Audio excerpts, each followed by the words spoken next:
pulled a couple of cards today, and I really want to deliver this message to you.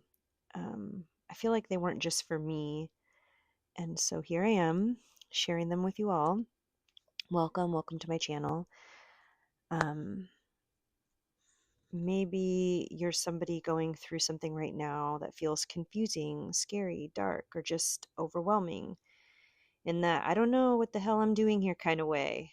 Um, so let me tell you what came up. So the first card I pulled was from the Fairytale Oracle deck, and I will try to put a picture on the screen so you guys can see what I saw.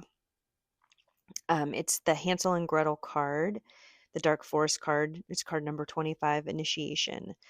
The art is so beautiful and eerie and full of symbolism. You can see two barefoot kids walking hand in hand into this deep green ancient forest.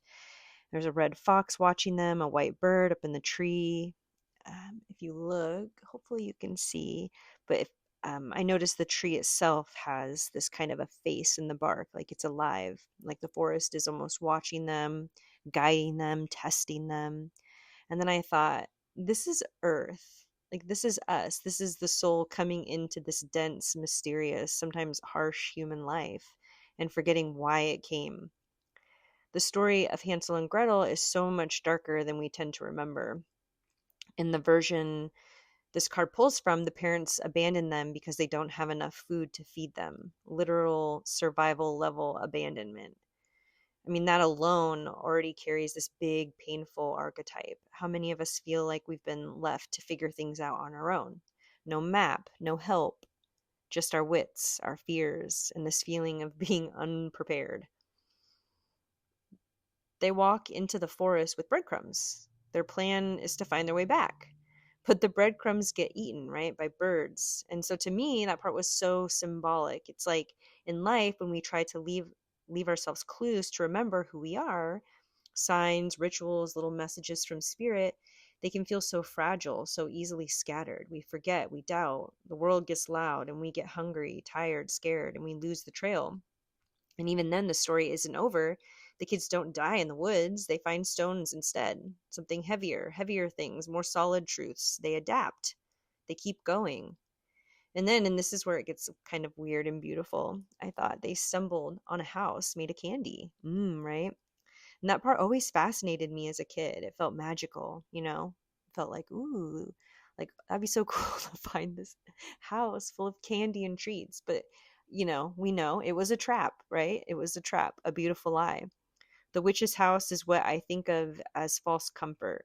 It's the solution that turns out to be poison, the quick fix that turns into bandage, the thing that looks like it'll save us, but it just wants to consume us. And here's the wild part. The girl is made to work and the boy is caged.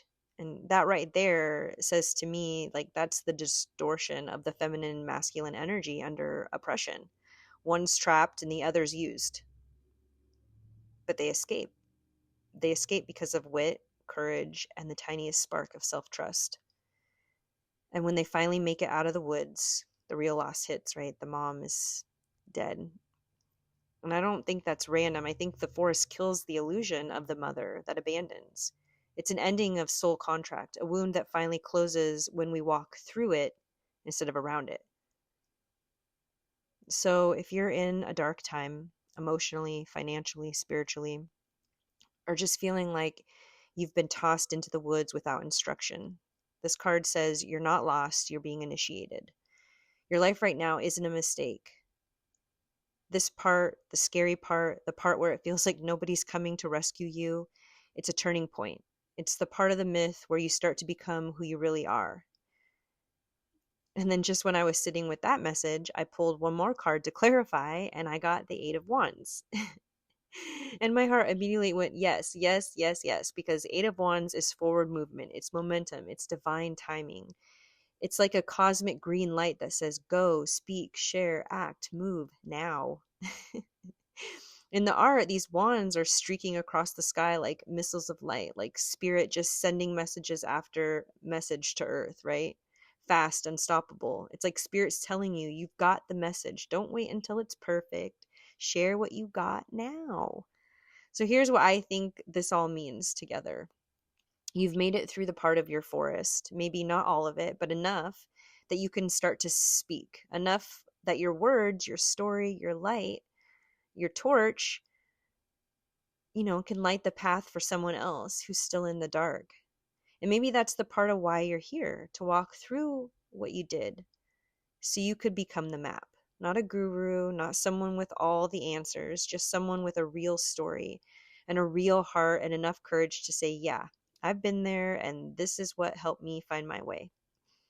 Maybe that's why I'm telling you all this right now, because I'm doing that too, in a way. I'm not all the way out of the forest yet either, but I've stopped pretending I'm lost. I started realizing I am the breadcrumb trail for someone else, and so are you. So if you've been thinking about speaking, sharing, starting something, or even just showing up as yourself in a more honest way, let this be your sign.